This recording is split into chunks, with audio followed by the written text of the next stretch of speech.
We're going to take a break in the Ruth action, the Meet David umbrella series, and of which Meet Ruth is a part. We've been through 1, 2, and 3, and before we get to 4, I wanted to take a pause and do an activity time or a workshop time. Often in my job, when we're doing, the webinar girl presentations, we have to stop and do an activity to get people thinking. And I'm going to do a little mindset coaching today before we get to Ruth 4, because there's some janky shit there. And I just want to challenge our mindset to open up a little bit and see things in a different perspective. So that is my purpose for this video today.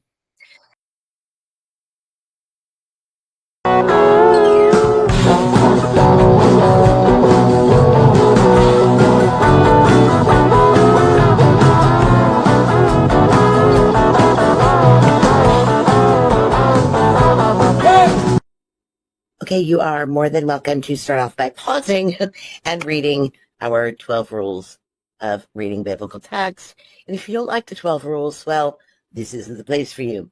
If you don't understand the 12 rules, go listen to the audiobook that is uploaded on this channel, because I don't have time to go over it every time. It's our Bible study series that go pretty in depth. Warning, we're not language watching people. We're very salt of the earth, down to earth. It also does not follow the politically correct patterns of modern preachers and teachers. So if you're looking for that, also definitely not the place for you. I also do a lot of referring back to a book that I wrote and read aloud on this channel, that sort of takes you through the entire arc. So if I refer back, chances are I'm referring back to things in that book that you haven't listened to. So if you're confused, try that. And we also did a video where it's short, but we kind of went through our cast of characters here and how all of these modern figures play into the biblical narrative. And we did this so that things could sort of, stick in people's heads about who all of these people are and what their roles are. So if you're confused, go see that part. And let's go. All right, we've got 3 different worldviews. There's a popular Christian way of drawing information from text. And drawing information from text and how you approach text, they slap a big old fancy word on it called hermeneutics. And there's these, rules that you have to go through. With, how you're reading the Bible and not taking things out of context. But right there, that word is troublesome. The word is context. And there's a popular way of reading the Bible. It's not the only way, but it's certainly rampantly popular. And I've spoken out against this, dispensationalism it's called, where they view the timeline of God, basically the timeline of the Bible, in different dispensations. And so God dealt with different people during different centuries or different time periods, called ages, in different ways. And according to this way of viewing the Bible, this lens, we are now in the dispensation of grace. So just say Jesus and there's a rapture, right? Preacher, rapture, all that comes from this. In Israel, was the prophecy fulfilled in 1948. All that stuff is coming from a view of that. And I don't subscribe to that camp of the way of reading the Bible. I would be more open to it if they were reading the Bible in context, because that's rule number 1 of hermeneutics, right? Is you've got to read it in context. But I'm not sure we understand what that word context means. And so I'm going to challenge what you think it means today. And we're going to do a little activity. And I'm going to give you, I really wanted to call this 3 dispensations, but the word's already taken. So we're going to call it 3 worldviews, more or less. I mean, there's more within each of these categories, okay? So I'm going to give you 3 categories of worldview. And within each of those categories, there's dozens, if not hundreds, of worldviews within those 3 big, giant chunks, all right? So let's move. Before we move, I want to show you guys, this is the Roman Empire in the 300s. Okay, and I just want to remind you or show you for the first time if you've never seen anything like this. This is Europe, Middle East, and North Africa. So the Roman Empire in the 300s encompassed all of this land. So you've got Great Britain and Wales up here. You've got Europe right here, like, Holland, France, Portugal, and Spain. Go right across the peninsula here of Spain, and oh, look, we're in Tangier, Morocco, which goes all the way across Libya and Algeria and down into, oh, look, Egypt.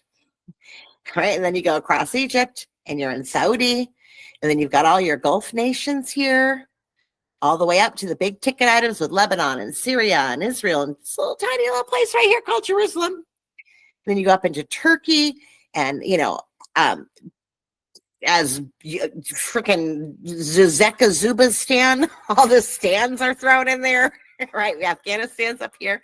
Pieces of Iraq and Iran are in here. You've got all the way into Turkey, okay?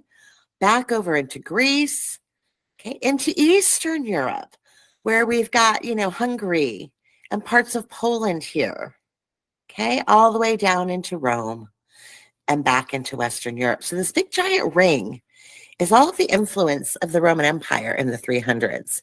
So, we focus a lot on the church fathers coming out of this place in Rome and their way of thinking. And then we focus it on these little actors right over here in Jerusalem causing all this trouble. But I want you to remember all the thoughts, perspectives, languages, cultures, and civilizations and ways of life that are encompassed in this Roman Empire. Okay, because I think we forget that. What you're seeing in red is the part of the Roman Empire in the 300s post-Constantine that spoke Latin. And the blue is the part of the Roman Empire that was still in the Greek. So this brings you into understanding when we've got our friend Rufinus and Jerome that we talked about in the Mayhem series, taking the ancient Greek blue manuscripts from these little people down here in Jerusalem, burning all the shit, right? And then we've got this guy down here in Alexandria in Egypt, taking all that, burning it, translating it into, editing it into Latin to say what they wanted it to say. What they meant to say was this. And so this is sort of the birth of Christian. This is what the world looked like when Constantine, quote unquote, made his Christianity legal. Okay. So if you didn't agree with the people right here, you think people in Saudi agreed with his worldview? Do you think people down here in Africa even understood his worldview? Do you think people over here in Tangier? Do you think these people up here in Wales doing their fucking fairy magic shit, right? Like the fucking weirdo Welsh people in the 3rd century? I mean, we've got a lot of really diverse groups here. Not to mention, you got the Huns coming down over the hills and your Turkish mountains here going up into the Caucasus Mountains almost. In Syria and all these different places. Think of how diverse they are today. Well, it wasn't one big monolithic group called the Roman Empire back then either. So I want you to keep that in mind. And that might help you kind of contextualize where we're going. We're going to jump over here and I'm going to share this tab instead, if I can find it. All right. The 3 major religions today we know are Christian, Jewish, and Muslim, or Christianity, Judaism, and Islam. And all of these are based, they're all Abrahamic religions. We met Abraham in the Revelation.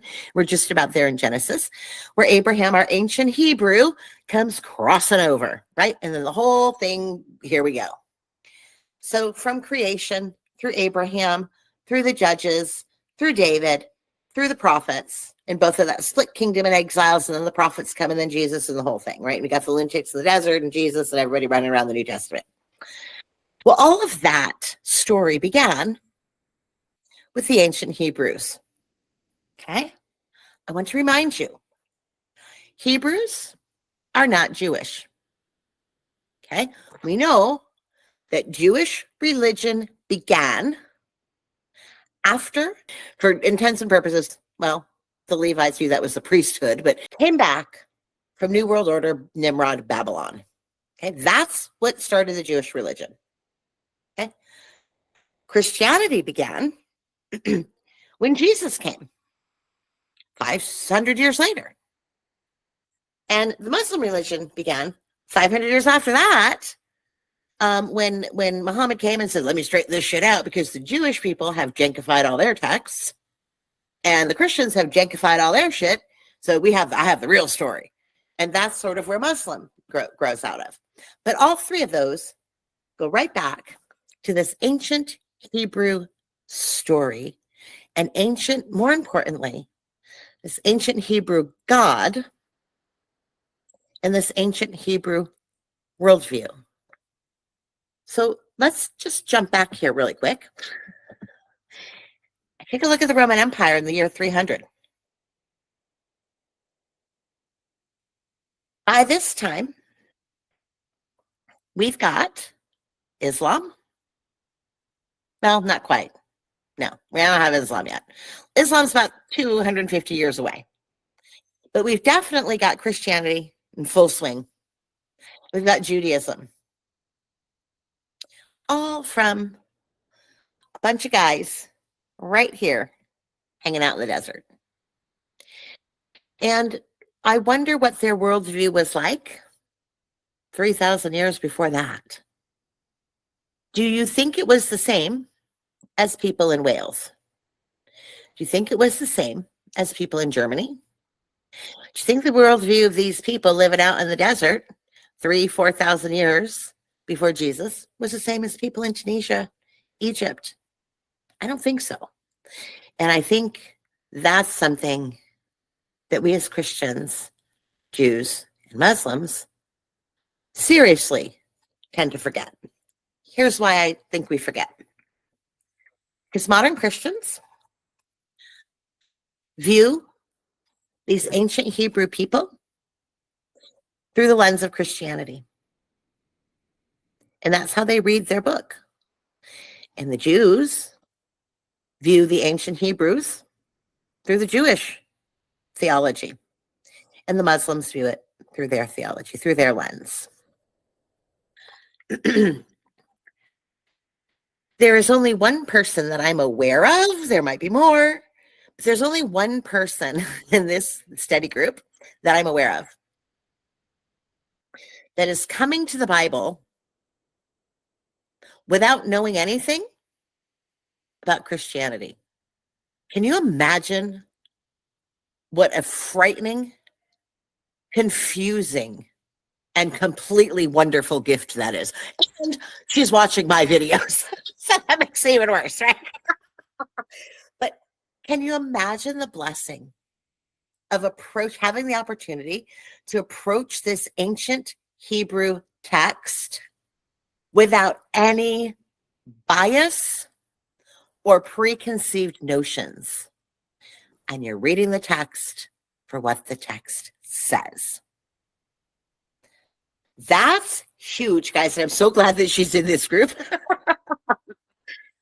Because I would love to have that perspective, right? Like, who the fuck is Noah? I don't know what you're talking about. Like, that would be awesome. But we don't have that. Most of us, I believe, like all of us, all the rest of us, don't have that. We were raised with some kind of doctrine, dogma, belief system that we were told is in the ancient Hebrew text. The Jews do the same thing, and the Muslims do the same thing. And I want to challenge that today. And here's your activity.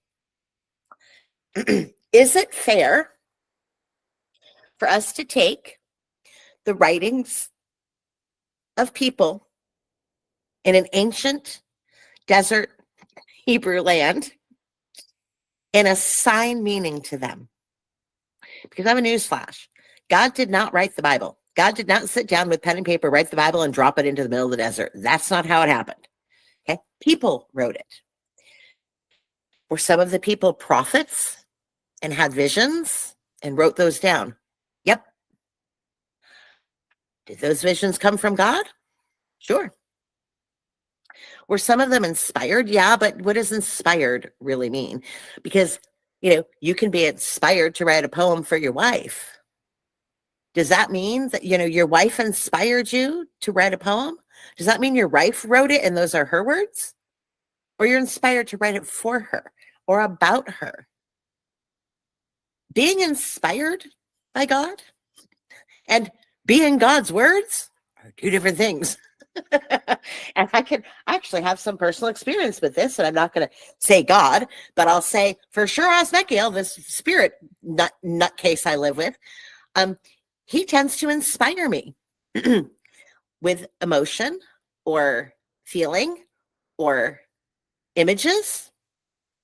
And so I'll be looking at a picture and I'll say, oh, Elaine, look at that.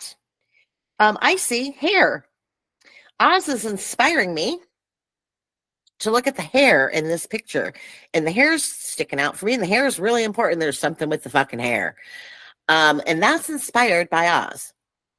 But me sitting there going, does that mean your grandmother was a hairdresser? Like, this is someone in your family cut hair. Did your grandmother used to do your hair for you when you were a little bit? And like, I'm guessing, right, to try to make sense of what I'm seeing and feeling.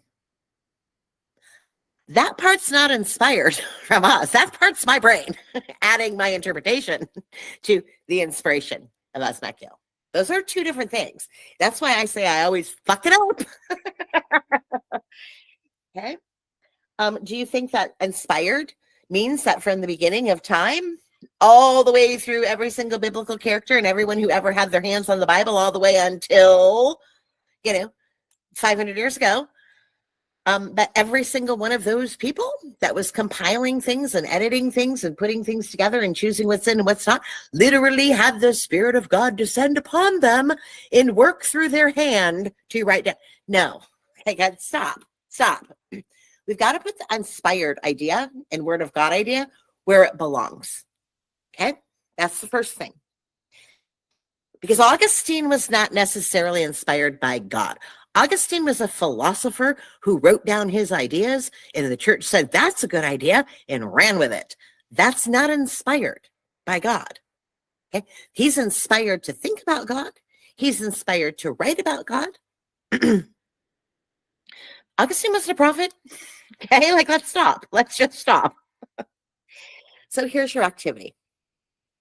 I'm going to challenge you. This green box over here, we're in the book of, we're going to read about David. So we're in the old Hebrew Testament, not Jew. Hebrews aren't Jews. David is before they came back from Babylon and made the Jewish religion. So this is pre-Jewish. Okay, so we're going to call them Hebrews out in the desert. Okay, that's who David's part of. David's a Hebrew. Crossing over. And so that ancient piece of this Old Testament text, right? That portion, that time period before Judaism existed, David wasn't Jewish, okay? So before the Jewish religion came along, what was their worldview? How did they behave? How did they see the world? What was their Christology and their theology? Now, let me define those words for you. Christology means, what do you think about Jesus Christ? There's a whole segment of religious studies that specializes in quote unquote Christology. And it strives to study and answer the question, who was Jesus Christ? What was Jesus Christ? What was his mission? What did he do? What didn't he do? Why was he here? Why wasn't he here? All of those things. Was he divine? Was he not divine? Blah, blah, blah, blah, blah. Who is this mystical Jesus Christ? This mystery man? Who was this? That's called Christology. So what do you think David's Christology was? What do you think Moses's Christology was? What did they think of Jesus Christ when they're crossing the Red Sea? Or when David's out there banging Bathsheba, or uniting the tribes, or fighting the Philistines, or taking off Goliath's head? What did David think of Jesus Christ? Oh yeah, Jesus wasn't there. Okay, there was no Jesus Christ walking around with King David. Okay, so what King David knows of Jesus is a whole lot different than you do. And what people of that time thought, and King David was a man of God. So what about people who weren't really men of God and they're just running around in David's kingdom? What do all of those groups of people think of God and the gods and Messiah? What was their worldview is a whole lot different than Augustine or Luther or us. But for some reason, we are so arrogant that we take our theology, which is just what we believe about what we believe, right? Our religious beliefs is our theology. We take our list of beliefs, doctrines, and dogmas that we've been told by someone else, and we assign those back to Moses and back to David and back to these gentlemen and say, there it is, and we shove our ideas into their mouths and into their books. And I'm going to challenge us today and say that's not the way to do it. The arrow's going backwards. So I wrote in the arrow, you see our arrows over here, right? We're shoving our view, we're taking our view, and we're shoving it into the ancient Hebrew mindset. And I'm saying this comes from the Roman Catholic view. This comes from the Orthodox Catholic view. This comes from 5 million Protestant denominations, evangelicals, Messianic Christians who are Jews that believe that Christ is the Messiah, the Hebrew roots people, and general heretics like me who just doesn't fit into a box. And we're taking our pre-taught, brainwashed ideas that someone taught us throughout our life and put this information in and says, this is what you believe about Jesus, and this is what you believe about the Bible, and this is what you believe about God. And we're taking that teaching from somebody else and going back into an ancient text and assigning our ideas to these men and women. And I argue it's not fair, it's not accurate, and it sure as fuck isn't in context. Okay? You cannot take the concept of the Virgin Mary and assign it back to David. Okay? There ain't no fucking concept. There's no Virgin Mary running around in ancient Hebrew desert land unless you're doing janky demon sex magic. And I'm sorry to say it, but that's what David would have told you. Okay? So we're not assigning that doctrine and going and digging around the Old Testament to go, oh, look, this is foreshadowing the birth of the Virgin Mary. No, it isn't. Okay, David wasn't thinking about that. Okay? Now, did he foreshadow a Messiah? Sure did. But what were his ideas about the Messiah? Did he know that Jesus Christ was Jesus Christ and how and where and when he would come and what he would do? No. No. So we've got to get rid of a lot of our stuff. Okay? Do you think Moses is running around teaching about the pre-trib rapture? Oh, well, Elijah was taken up and that's signifying the rapture. No, stop it. Stop it. Okay? Elijah would not have sat down with you and talked about a pre-trib rapture. It's not happening. So we've got to stop taking our ideas and running back to this ancient Hebrew worldview and shoving it into their mouths in their text. So here's where I want you to do an activity for me. I want you to pause the video for 5 entire minutes. And for those 5 minutes, go grab a pen and a pencil or a pencil and notebook. And I want you, whether you consider yourself a Roman Catholic, an Orthodox, Eastern Orthodox, Protestant, whichever denomination, if you're an evangelical, Messianic Jew, Hebrew roots, general heretic, or just don't even fucking know, you're just here for the ride. I want you to write down everything you know and believe that you've been taught that's in the Bible. Just brainstorm it. Everything, anyone, any priest, preacher from your background, from your religion, what have they told you is the Bible is the Bible about? What are your doctrines? What are your dogmas that you're certain is provable from the Bible? Write all that down.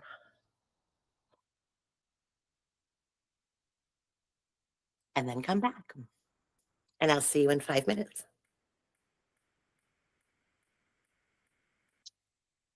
All right, welcome back. Welcome back. I hope that you paused and actually did take 5 minutes to do that activity because it's really, really freaking helpful. All right. And, you probably have a lot of things written down and they don't even have to be things that you necessarily believe. I'm just saying whatever you've been told, write it down. Because those are that's the lens, that's your bias. When you're going back to read the Bible, you're reading it with that bias.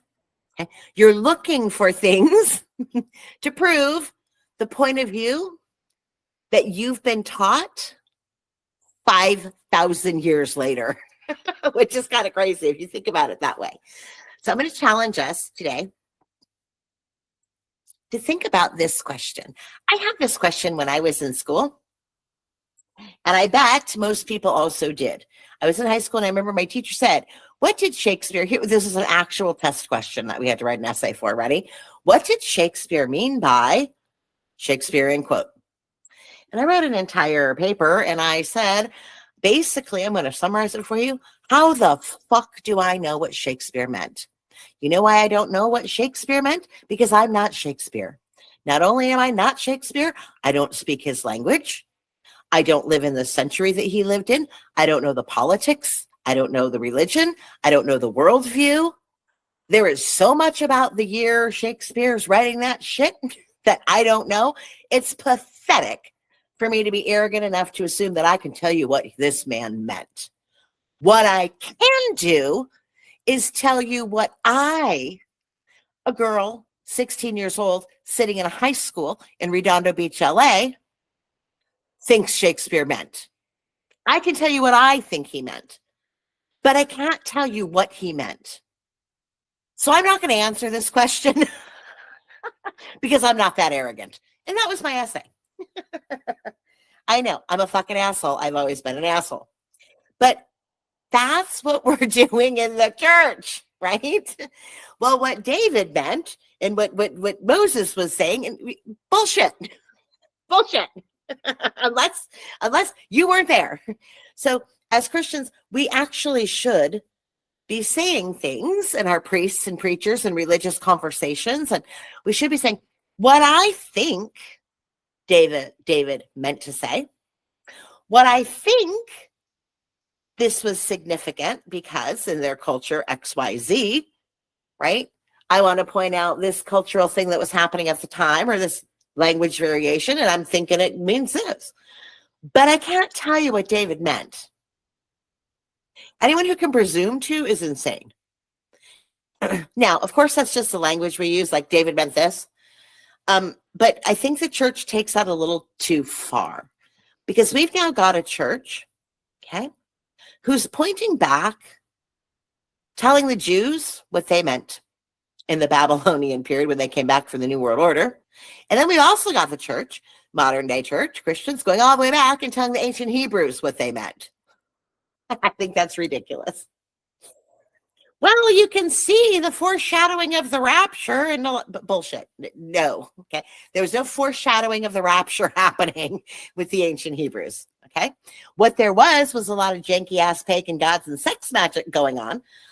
You can foreshadow that. There's a lot of perversion going on. So yeah, maybe the church was foreshadowing their own perversion.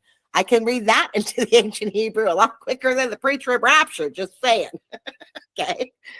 So we don't know really what we can't presume to be able to tell everyone what the Jews meant to say and what the ancient Hebrews meant to say. It's ridiculous. And it's not just the church. The Jews are doing it too. They're going back and saying, oh, well, what the ancient Hebrews meant to say. Okay. And these aren't even modern Jews. Okay. This is the ancient Hebrew part of the Bible, then the Jewish part of the Bible, and then the Christian part of the Bible. So we've got Old Testament, Babylonian exile Jews, and then first century Christians. That's this. Now we've got modern Jews, modern Muslims, and modern Christians who aren't even on the chart telling each other what was said. We're like 5 generations of I don't fucking know shit. That's where we are. That's my point. So I'm going to challenge you to take a look at all the doctrines and things that you wrote and don't give them up, but put them aside. Or at very least, be aware that that's the lens that you're fishing for shit, right? It's like you're throwing out a reel and you're hoping to catch a fish that tells you about confession, and it ain't there, right? But if we dig hard enough, maybe we can find something way back when that talked about going to confession with a priest. No, there's nothing. It's not there. Stop looking. So you have to say that those doctrines weren't built from the text and the men who wrote the text and what they intended to say. Okay. So here's our three worldviews in the Bible. We've got the green square, which is everything before the exile. Okay, we learned about that in Revelation. Everyone was carted off, right? Israel, the kingdom split, and everybody was carted off either north to Assyria or out to New World Order Babylon. All right. Everything before that is the ancient Hebrews. They weren't Jewish because the Jewish religion did not exist yet. That's the first thing. Okay. So a Jewish interpretation of ancient Hebrews ain't going to be accurate either. It might be closer than a Western Christian mindset, but it's not going to be accurate either. So it's not like we're going to go to some modern rabbi and get, a whole lot of insight because they're reading it a certain way too. King David wasn't a Jew. Okay? King David was a Hebrew. Two different things. So this is what they call the first temple period because Solomon, King David's son, built the temple. Then we know it got destroyed and everybody got carted off. So everything before that kingdom split, that's the green. That's one whole mindset where we've got pandemonium. The empire's just being built. We've got pagan gods running around and all kinds of janky shit going on. That's that period. Then tribes come back from New World Order Babylon and they settle back in the land. But it wasn't all the people from the two tribes, guys. It was just the leaders, your intellectuals, your governors, right? And your priestly people, like your high upper, the elites. The elites all got, the politicians, the elites, they all got carted off. They left the commoners. And then the elites came back. But unfortunately, the temple that Solomon had built had been destroyed. So everything was destroyed. All the scrolls in the temple were burned up. At least that's their story. And they're sticking to it. So now the Jews returning from Babylon, these elites that came back from Nimrod land, had to rewrite the fucking Bible, guys. They had to rewrite Moses. Yes, they had to rewrite Moses. But it's okay because they remembered and they were inspired. And then they came back and told all the people 70 years later, because of course, nobody's parents had taught them anything. So these people were just ignorant and knew nothing. And so they had to reteach them the entire religion. And they retaught them the entire religion and how to follow all their laws their way. Welcome to the Pharisees. I wonder if the yellow triangle edited anything from the green square. What do you think? Yeah, I'll give you a minute. Sure did. Okay. Then they built their whole new temple, and we get into the whole new temple thing. The first temple period and the second temple were different kinds of temples, but that's a whole other story. All right, moving along. Then we've got our big blue circle, and these are the first century Christians. Well, doesn't that seem like one nice, easy, monolithic group? No, if you know anything by now, you've still got your yellow triangle, Babylonian Jewish Pharisees running around with the law. You've got your Roman pagans. And please remember, when I say something like Roman pagans, I ain't just talking about Constantine. Okay? I'm talking about all these fuckers. Everybody in every part of this are the Roman pagans. So you've got Egyptian pagans doing one thing, and you've got Tunisian pagans doing something else, and you've got Turkey pagans and Greek pagans and frickin' Welsh pagans all doing their own pagan shit. The ones that we happen to be reading about are these one little group right down here and this one little group coming out of Rome. Okay, this is a little tiny section that we're dealing with. So we're not even dealing with all the pagans. Okay, we're just dealing with a tiny segment of them. And you need to remind people of that because it's a lot bigger than you think. So we've still got our Jewish Pharisees, we've got our Roman pagans, and then we've got this big green box. And guess where they came from? Well, they came from the house of David. This is your royal lineage. It's easy to say Jesus was Jewish because that's easy to say. Right? But did he practice the law the way the Pharisees expected him to? Was he a Pharisaical Jew? Was he a political Jew? Did he worship the same God as the Jews? Just asking. Because I recall there was a time in the New Testament where he looked at the Pharisees and said, you don't know God. Your father is the devil.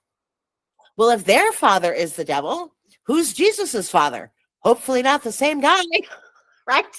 So, what's really happening with this political thing? And who is the crazy people in the desert? They're more house of David, okay, from before the exile. Abraham, David, Moses. That's who Jesus talks about. Jesus isn't talking about your janky-ass Babylonian priesthood. He's fighting them. So this group of lunatics in the desert actually has more of a mindset of everything before the exile, because he's fighting the laws brought back from the Jews that came from Babylon. Ding, ding, ding, right? There you go. So, you've got all, and then within the house of David, you've got the Essenes and the Nazarenes and the Way and the Trichanabian, and there's just, there's 100 all over the place. So we've got all of these mixed groups, and we're not even out of the first century yet. But way up here in the corner, we've got Roman pagans, right? We took this part, and we've only got some of those. We don't even have a whole circle of those. We've just got the Roman Catholic Church's pagans from the Roman Empire. And that's who we take our doctrine from. There is slim to none first century Christian opinion and modern Christian doctrine. There's slim to none Jews returning from Babylonian idea, worldview, theology, and Christology in modern Christianity. And there's really not a whole lot of everything before the exile in modern Christianity. So where'd they get it from? Well, they got it from the Western thought Romans. And I contend that's not the right way to get it. Okay? Let's go back here and ask ourselves, why are we doing it this way? Why are we shoving our doctrine into this book? Shouldn't we be taking this and flipping it? Shouldn't we be taking that ancient Hebrew book and trying to read it through the eyes and the worldview of the ancient Hebrews? Right? And then understanding that the Jews came along and they have their own theology, which is different than the Hebrews. And some of that was written in to their Bible or edited in. And what does that look like? And then we've got the first century Christians, which is a whole nother thing, written in. So it's not one same theology. It's a mosaic of thought.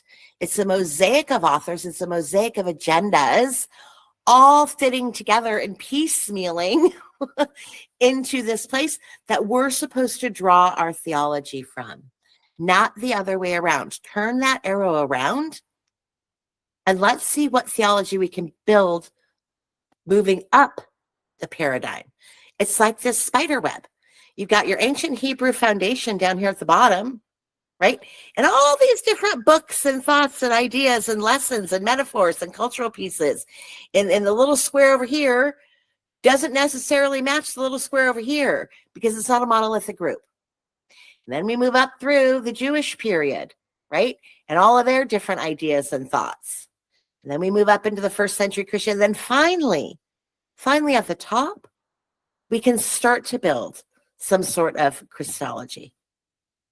But we got to stop doing it the other way and shoving our ideas into the Bible or going on a fishing expedition to find a verse that matches what we've been told so that we can, be justified in what we think. I think that's the opposite way that we should be looking at things. Okay, I really, really do. And I think it's really important to keep that in mind. So keep your notebook handy with all of the things, that you believe. And then I'm going to challenge you to go back and do a little research project. Okay, here's your research project. Ready? Research the place your theology came from. What do I mean by that? I mean, If you're Protestant, let me throw out a name that I love to talk about. We've got Darby. We've got Martin Luther. Look them up. And I don't mean just look them up on Wikipedia. Do that, but then go a little deeper and take a look at Martin Luther's critics. Take a look at Martin Luther's, the people who love him, and have actually written scholarly books and history on him. Not some lady on frickin' Reddit. Okay? Go and read. And then if you can get your hands on some first primary source material by Martin Luther, read that too. Because what I found, Martin Luther is your big Protestant king of kings, right? Martin Luther's the Protestant guy. Well, he did a lot of great things. But he also fought vehemently to get the book of Revelation, the book of James, and the book of Jude, just to name a few, thrown out of the Bible. Now, if this man is so inspired by God, yet he's going to throw out two of the brothers, or cousins, half-brothers, whatever your Christology tells you, right? But Jesus and James, dude, those are the guys. And you're throwing out one half of that pair and building your doctrine upon that. Well, James, we know from Mayhem, is a really fucking important guy, and you can't really throw him out. So now I'm going to be suspect to Martin Luther and his decision-making. And I don't think I want to build my entire doctrine on that guy. Maybe I want to hear what he had to say, but I'm not adopting his views. Okay? Let's go back to Constantine. You know how I feel about him. Yeah, Mr. Sun-worshipping Sol Invictus guy is not the one I want to take advice from on my theology and my Christology and who Jesus was. It's not who I want to go to. I don't trust him. He's a fucker. He worships the sun. I don't know what to tell you. It's not who I want to be. It's not who I want to trust. Darby. Darby is a really famous guy, Protestant. Well, you look into Darby. Let's see who this guy is. Well, Darby was an occultist. Yeah, he worked with the occult, guys. He was an occult practitioner. Now, do I want to base my theology on some preacher who's telling me, a theology based on an occult guy? No, thanks. Don't trust him. He worked with, like Blavatsky loved him, and the Rockefellers supported him and pushed his theology out into Moody Bible colleges. No, not interested. Does your preacher go to a Moody Bible school? Look it up. See who's behind the funding of the Moody Bible schools. Are those the people that you trust with your theology and your Christology? Unfortunately, up until this point in the West, we've said, yeah, we just trust him because Constantine said so. Someone told me that Constantine said that this is what it is.